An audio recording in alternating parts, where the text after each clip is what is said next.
ጤና ይስጥልን የተከበራችሁና የተወደዳችሁ የአስራት ቤተሰቦች ሰላምታችን በእያላችሁበት ይድረሳችሁ እያለን ለቱን ዜናዎች ይዘንላችሁ ቀርበናል። በቅድሚያም አበይቶችን እናስቀድማለን። በብድር ከሚታጠቅ መሳሪያ ይልቅ በዓላማ የጸና ልብ የድል ዋስትና ነው ሲሉ የአማራ ፋኖ ብሔራዊ ንቅናቄ ተቀዳሚ ምክትል ሊቀመንበር አርበኛ መከታው ማሞ ገለጹ። በሸዋ ምድር የተጀመረው አዲስ የአደረጃጀት ዝማኔና የአርበኛ መከታው ማሞ የከሰም ተራሮች ጉብኝት የትግሉን አቅጣጫ ወደማይቀለበስበት የድል ምዕራፍ መሸጋገሩን ያመላከተ ሆኗል። ሰራዊቱ ከመቼውም ጊዜ በላይ ለወሳኝ ዘመቻ ዝግጁነቱን ባረጋገጠበት በዚህ መድረክ የአመራሩና የሰራዊቱ ቁርኝት ለቀጣዩ ድል የማይበገር ኃይል ሆኖ መውጣቱን ያሳየ ክስተት ሆኖ ተመዝግቧል። ተጨማሪውን ይዘናል። በሰሜን ወሎ ዞን ራያ ቆቦ ወረዳ የሚንቀሳቀሰው የምኒልክ ዕዝ የ49ኛ ክፍለ ጦር ቃኝ ቡድን ሮቢት ከተማ አቅራቢያ በወሰደው ድንገተኛ መብረቃዊ ጥቃት ያገዛዙ የሥራ ኃላፊዎችን መማረኩንና ወታደራዊ ድል ማስመዝገቡን አስታወቀ።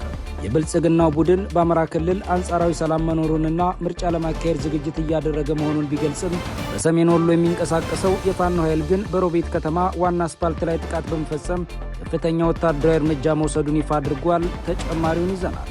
ከሰሞኑ ከባድ ሽንፈት እያስተናገደ የሚገኘው የብአዴን መዋቅር በክልሉ ባለው ወቅታዊ ሁኔታ ላይ ድምፁን አሰምቷል። የብአዴን የሰላምና ደህንነት ቢሮ ፋኖ ከኛ ጋር እንጂ ከህወሓትና ከኦነግ ሸኔ ጋር አንድ ቀን ተዋግቶ አያውቅም በማለት አገዛዙ ላይ የሚሰነዘረው ዱላ እየበረታ መምጣቱን አረጋግጧል። ውጊያ ገና አልጀመርንም፣ አዝነንላቸው እንጂ እናጠፋቸው ነበር የሚል እርስ በርስ የተምታታ መልእክትን ማስተላልፏል። በዝርዝር እንመለከተዋል።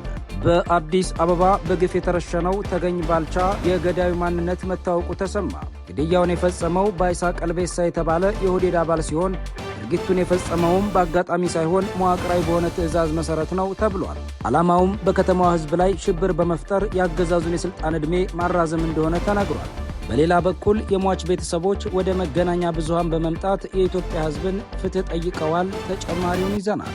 በኢትዮጵያና በሱዳን ድንበር ላይ እየታየ ያለው ወታደራዊ ትንኮሳና የጦር ዝግጅት የምስራቅ አፍሪካን ቀጠና ወደማይገመት የጸጥታ ቀውስ ውስጥ ሊከተው የሚችል አዲስ ስጋት ደቅኗል። በካርቱም ሰማይ ስር የጀመረው የድሮን ጥቃት ክስ አሁን መሬት ላይ ወደሚታይ የከበደ ጦር መሳሪያ ዝርጋታና የድንበር ውጥረት ተቀይሯል። በኢትዮጵያና ሱዳን መካከል ያለው ወቅታዊ ወታደራዊ እንቅስቃሴም ቀጠናውን ወደ የትኛው አቅጣጫ ይመራዋል? ተጨማሪውን አሰናድተናል። እነዚህንና ሌሎች መረጃዎችን ይዘናል። በድጋሚ አብራችሁ እንድትቆዩ እየጠየቅን በቀጥታ ወደ ዝርዝር መረጃዎቹ እናመራለን።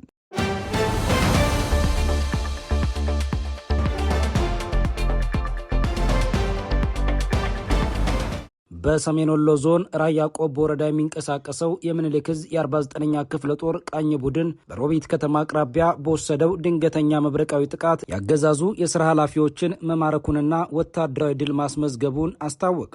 የብልጽግናው ቡድን በአማራ ክልል አንጻራዊ ሰላም መኖሩንና ምርጫ ለማካሄድ ዝግጅት እያደረገ መሆኑን ቢገልጽም በሰሜን ወሎ የሚንቀሳቀሰው የፋኖ ኃይል ግን በሮቢት ከተማ ዋና አስፓልት ላይ ጥቃት በመፈጸም ከፍተኛ ወታደራዊ እርምጃ መውሰዱን ይፋ አድርጓል። በአማራ ክልል ሰሜን ወሎ ዞን ራያ ቆቦ ወረዳ ልዩ ስሙ ሮቢት 01 ቀበሌ ተብሎ በሚጠራው አካባቢ የምኒልክ ዕዝ የ49ኛ ክፍለ ጦር ቃኝ ቡድን በአገዛዙ ኃይሎች ላይ ድንገተኛ ጥቃት ማድረሱን አስታውቋል። በሮቢት ከተማ አቅራቢያ በሚገኝ ዋና አስፓልት መንገድ ላይ በተፈጸመ በዚህ መብረቃዊ ደፈጣ ጥቃት ያስተዳደሩ የፋይናንስ ኃላፊና አንድ አሽከርካሪ በቁጥጥር ስር መዋላቸውንም የፋኖ አመራሮቹ ገልጸዋል። በክፍለ ጦሩ የተወሰደውን እርምጃ ተከትሎም ያገዛዙ ንብረት የሆነች አንድ ላንድ ክሩዘር ተሽከርካሪ ሙሉ በሙሉ ከጥቅም ውጭ መሆኗም ተገልጿል።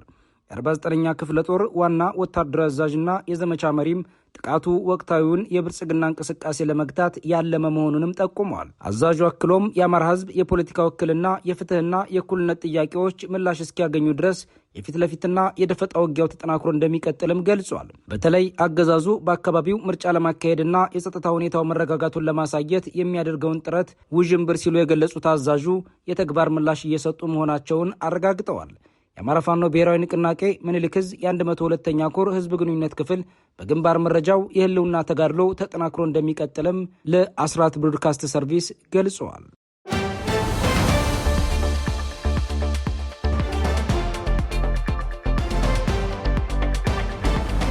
ከሰሞኑ ከባድ ሽንፈት እያስተናገደ የሚገኘው የብአዴን መዋቅር በክልሉ ባለው ወቅታዊ ሁኔታ ላይ ድምፁን አሰምቷል። የብአዴን የሰላምና ደህንነት ቢሮ ፋኖ ከኛ ጋር እንጂ ከህወሓትና ከኦነግ ሸኔ ጋር አንድ ቀን ተዋግቶ አያውቅም በማለት በአገዛዙ ላይ የሚሰነዘረው ዱላ እየበረታ መምጣቱን አረጋግጧል። ውጊያ ገና አልጀመርንም፣ አዝነንላቸው እንጂ እናጠፋቸው ነበር የሚል እርስ በርስ የተምታታ መልእክትም አስተላልፏል። ተጨማሪው እንደሚከተለው ይቀርባል። ፋኖ በአገዛዙ መዋቅርና ተላላኪዎች ላይ የሚፈጽመው ጥቃት በተለይ ሰሞኑን በአስደናቂ ፍጥነት እየጨመረ ነው። በባዴን ተላላኪነት ለጦርነት የሚማገደው የአብይ አህመድ ሰራዊት ከፍተኛ ሰብአዊ ኪሳራን ያስተናገደ ሲሆን ባዴን በቀጥታ ያሰማራቸው ሚሊሻና አድማ ብተና እጣ ፋንታቸው ሞት ከሆነ ውሎ አድረዋል።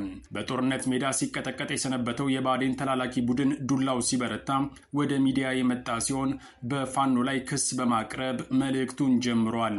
የአብይ አህመድ ተላላኪውና የሰላምና ደህንነት ቢሮ ኃላፊው እሸቱ የሱፍ ፋኖ ከኛ ጋር ከመዋጋት ባለፈ ከህወሓትና ኦነግ ሸኔ ጋር አንድም ቀን ተዋግቶ አያውቅም በማለት አገዛዙ ላይ የደረሰውን ከባድ ምት አረጋግጠዋል። የብልጽግናው አገዛዝ የሚፈልገው ፋኖ ከሌሎች የታጠቁ ኃይሎች ጋር በቀጥታ ጦርነት ውስጥ በማስገባት ለተወሰነ ጊዜ ፋታ ማግኘት ነው ይባላል። ሆኖም የፋኖ ኃይሎች ሙሉ አቅማቸውን አገዛዙ ላይ ብቻ በማድረግ ዋናው የቀውስ አንቴናን ለመሰባበር ከፍተኛ ተጋድሎ ላይ ናቸው። ይህ ስትራቴጂ ለባዴን ያልተመቸው ሲሆን እኛን ተዉና ህወሓትና ኦነግ ሸኔ ጋር ሄዳችሁ ተዋጉ የሚል መልእክት ለማስተላለፍ አስገድዶታል። ፋኖን ጨምሮ የሀገሪቱ ታጣቂዎች እርስ በርስ ከተጫረሱ የስልጣን ዕድሜ ይራዘማል ብሎ ሂሳብ የሰራው ብልጽግና የሂሳብ ቀመሩ ጠፍቶበት አሁንም መፍትሄው ላይ ለመድረስ እዛም እዚህም መሞከሩን ተያይዞታል። በዚህ ብቻ ያላበቃው የእሸቱ የሱፍ መግለጫ አልተኮስንም አዝነን እንጂ እናጠፋቸው ነበር ሲልም ተደምጧል። ፕሮፓጋንዳውም ጦርነቱም የጠፋባቸው ባዴኖች ነገ ከዚህ የበለጠ ቀልድ ይዘው እንደሚመጡ የሚጠበቅ ሲሆን በውስጥ ያለው ትርምስና ግራ መጋባት ግን ተጠናክሮ ቀጥሏል ይባላል። የፖለቲካ ታዛቢዎች የባዴን አመራሮች በጊዜ ውግንናቸውን ከህዝብ እንዲያደርጉ በመጠየቅ ላይ ናቸው። ይህን ካላደረጉ ግን ከነገ ተጠያቂነት እንደማይድኑ ይገልጻሉ። የባዴን መዋቅር አንገቱን ተይዟል የሚሉ እነዚሁ ታዛቢዎች ጭራሽ ሳያበቃለት በፊት በራሱ ተነሳሽነት የመፍትሄ መንገዱን መቀላቀል እንደሚኖርበትም አሳስበዋል። የአማራ ንጹሃን በየጊዜው በአገዛዙ ሰራዊት አባላት ሲገደሉ አይቶ እንዳላየ የሚያልፈው የባዴን ቡድን የስልጣን ወንበሩ የተነቃነቀ በመሰለው ቁጥር ግን ወደ ሚዲያ በመምጣት አለን ለማለት የሚቀድመው እንደሌለ ይነገራል።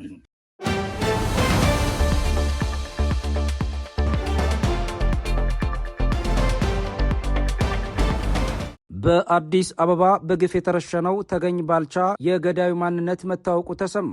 ግድያውን የፈጸመው ባይሳ ቀልቤሳ የተባለ የኦህዴድ አባል ሲሆን ድርጊቱን የፈጸመውም በአጋጣሚ ሳይሆን መዋቅራዊ በሆነ ትዕዛዝ መሰረት ነው ተብሏል። ዓላማውም በከተማዋ ሕዝብ ላይ ሽብር በመፍጠር የአገዛዙን የስልጣን ዕድሜ ማራዘም እንደሆነ ተናግሯል። በሌላ በኩል የሟች ቤተሰቦች ወደ መገናኛ ብዙሃን በመምጣት የኢትዮጵያ ሕዝብን ፍትህ ጠይቀዋል። ዝርዝሩ እንደሚከተለው ይቀርባል።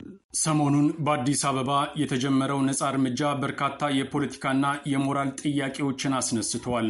ገዳዩ ማን ነው? የግድያው ዓላማ ምንድን ነው? በሕይወት ያለውስ የከተማዋ ነዋሪ ዋስትናው እስከየት ድረስ ነው? የሚሉ ሙግቶች ተንጸባርቀዋል።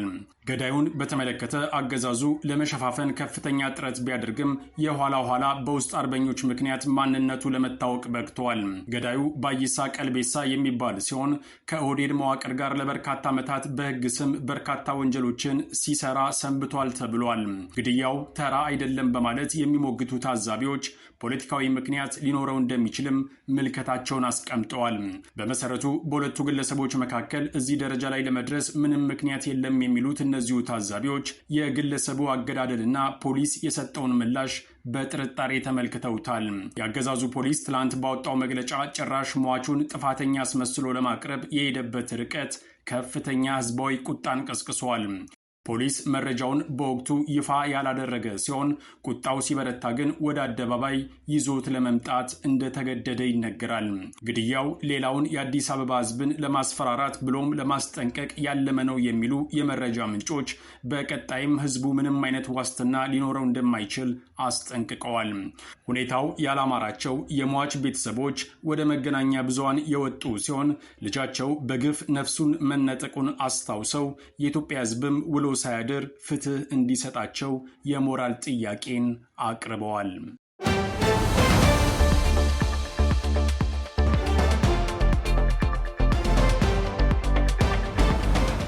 በብድር ከሚታጠቅ መሳሪያ ይልቅ በዓላማ የጸና ልብ የድል ዋስትና ነው ሲሉ የአማራ ፋኖ ብሔራዊ ንቅናቄ ተቀዳሚ ምክትል ሊቀመንበር አርበኛ መከታው ማሞ ገለጹ። በሸዋ ምድር የተጀመረው አዲስ የአደረጃጀት ዝማኔና የአርበኛ መከታው ማሞ የከሰም ተራሮች ጉብኝት የትግሉን አቅጣጫ ወደማይመለስበት የድል ምዕራፍ መሸጋገሩን ያመላከተ ሆኗል።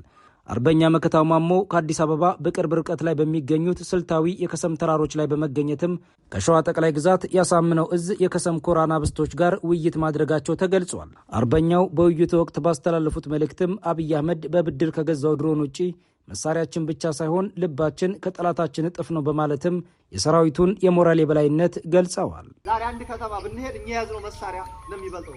የአብይ አገልጋዮች ከያዙት መሳሪያ የኛ መሳሪያ ይበልጣል። መሳሪያ ብቻ አይደለም፣ ልባችን የኛ ይበልጣል። ከሱ ጀግንነት የኛ እጥፍ ጀግንነት አለን። ለምን? ለእውነት ለሐቅ ነው የምንሞተው። ለእውነት ለሐቅ ነው ዋጋ የምንከፍለው፣ የምንቆስለው፣ የምንደመው። ስለዚህ ብዙ ነገር አለ፣ ብዙ ድካም አለ። ይህንን ማለፍ አለብን ብዬ ነው ባጭሩ ማስተላለፍ የምወደው። ትልቁ ነገር ግን በአካል ተገናኝተን እንደዚህ መታየታችን ከምንም በላይ ነው። በዋጋም በምንም የሚተመን አይደለም። ለብዙ ዓመታት ተነፋፍቀን የኖር ወንድማማቾች ነን። በተለይ እዚህ ሸዋ ማዕከል ያለ አካል ሌላውንም የወሎውንም የጎንደሩንም የጎጃሙንም አስተሳስሮ አንድ አድርጎ አዋህዶ አሁንም ፊት ታሪኩ የሚሆነው ዛሬም የሚሆነው መቼም አይገናኙም የተባባል ብዙ ነገር ስንደራረግ የነበሩ ወንድማማቾች ቀድመን አንድ ሆነናል፣ አሳይተናል። ይሄ ነው ታሪክ ማለት ነው። አመሰግናለሁ፣ እወዳችኋለሁ። ይህ ጉብኝትም በሸዋ ምድር የተበሰረውን የወንድማማቾች አንድነት ይበልጥ የሚያጠናክርና ለቀጣዩ ወሳኝ ምዕራፍ የድል ተነሳሽነትን የፈጠረ መሆኑም ተገልጿል። የመሪው በከሰም ተራሮች መገኘትም ከመደበኛ ወታደራዊ እንቅስቃሴ ባለፈ በሰራዊቱ ዘንድ ያለውን የማይናወጥ ተቀባይነትና ብርቱ ስብዕና የሚያሳይ ክስተት ሆኗል። አርበኛ መከታው ያደረጉት እንቅስቃሴም ለጠላት ድንጋጤን፣ ለደጀኑና ለሰራዊቱ ደግሞ ታላቅ መተማመንን መፍጠሩ ተነግሯል። በሸዋ የተጀመረውን የወንድማማቾች አንድነት አዋጅ ተከትሎ በሁሉም የሸዋ አካባቢዎች ጥራት ያለው የአደረጃጀት ዝማኔ እየተከናወነ ይገኛል የተባለ ሲሆን አመራሩም ሰራዊቱን በአንድ እዝ ስር በማሰለፍ ረገድ ትልቅ ሚና መጫወቱ ተነግሯል።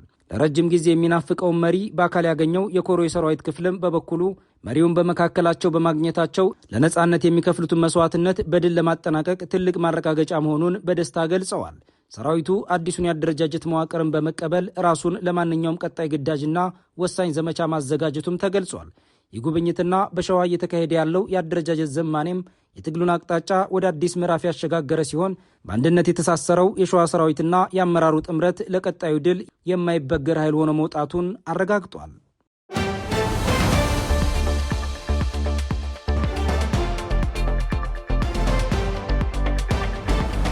በኢትዮጵያና በሱዳን ድንበር ላይ እየታየ ያለው ወታደራዊ ትንኮሳና የጦር ዝግጅት የምስራቅ አፍሪካን ቀጠና ወደማይገመት የጸጥታ ቀውስ ውስጥ ሊከተው የሚችል አዲስ ስጋት ደቅኗል። በካርቱም ሰማይ ስር የጀመረው የድሮን ጥቃት ክስ አሁን መሬት ላይ ወደሚታይ የከበደ ጦር መሳሪያ ዝርጋታና የድንበር ውጥረት ተቀይሯል።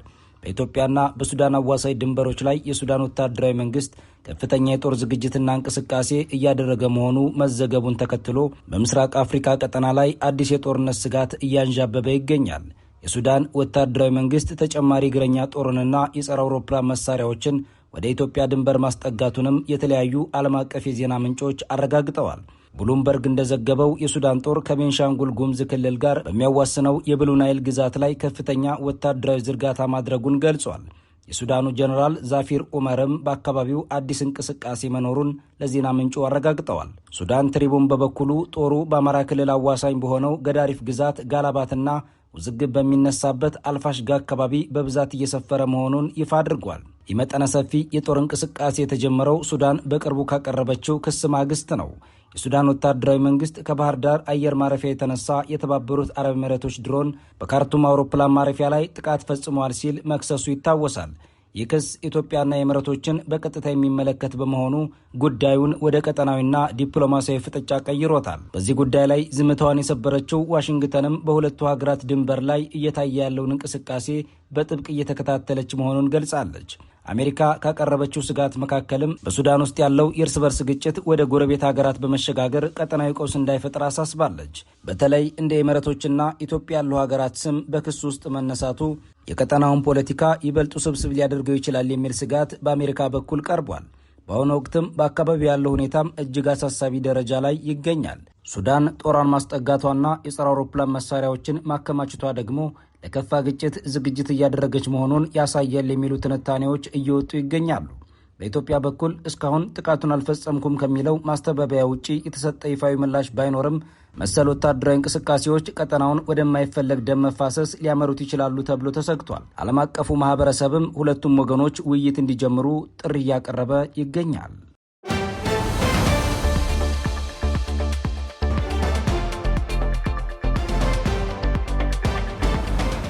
ክብራትና ክብራን ቤተሰቦቻችን ለዛሬ ግንቦት 1 ቀን 2018 ዓ.ም የተሰናዱ መረጃዎቻችን የተከታተላችኋቸውን ይመስሉ ነበር። አብራችሁን ስለቆያችሁ ልባዊ ምስጋናችን ይድረሳችሁ እያልን በዚሁ እንሰናበታለን። አስራት ብሮድካስት ሰርቪስ